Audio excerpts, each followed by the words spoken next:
mana go'shin ola tayyor bo'libdi mana. Pemdovlarni ham seyli bo'lsin deb pemdovlarni tashibdim mana. Xohlasa cho'tki var. Polvon ishtasini yo'g'lashiga aqlingiz yetadi. Ana bir gapirib yuboringchi.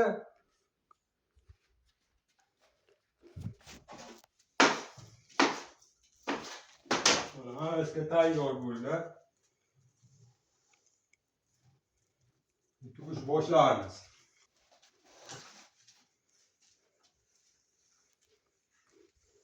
Zakaz mana go'shtini.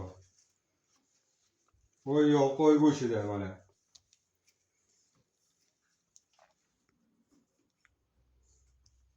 Pishgan nasasini olamiz, bo'ldi. Sho'rib qo'yavering.